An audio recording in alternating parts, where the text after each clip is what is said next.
أعوذ بالله من الشيطان الرجيم بسم الله الرحمن الرحيم اللهم صل على الموصوف بالكرم والجود bu fekkee ni da ngaa bëgg sunu borom may la gudd fan goo xamante ni nii day ànd ak wér danga koy ñaan yàlla waaye am na tettal boo xamante ni nii it dana taxaw gudd fan insha allah booba da ngay jàng heure boo jullee fajar ba pare suba boo jullee suba nga jàng ñaar fukki suratul fatiha ñaar fukki yoon mooy 20 fois soo jullee tàkkusaan ba pare nga jàngaat ñaar fukki fatiha loolu bu fekkee ni yaa ngi koy saxal insha allahu rabbi sunu borom dana la dimbali may la gudd fan. beneen bi it mooy nga wut téeméeri xeeri xonk yi xeeru carrière yi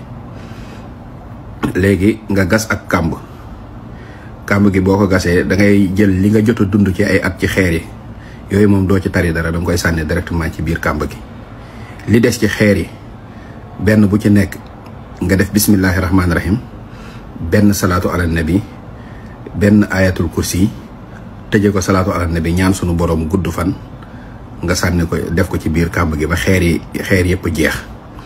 soo ko defee insha allahu rabbi sunu borom dana la may gudd fan. bi ci des nag ñu gën a góorgóorlu ci di def ay fiddaaw maanaam lii tax nit ki bu ko defee insha allahu rabbi bu ànd ak dogal bi yàlla dana mën a dem àjjana. yooyu bari na ci yoo xamante ne ni insha allah xam naa ci yeneen vidéo yi dinañ ko indi waaye nag lu baax moom ku ci jot rek na ko jottali moroomam insha allah jërë ngeen jëf.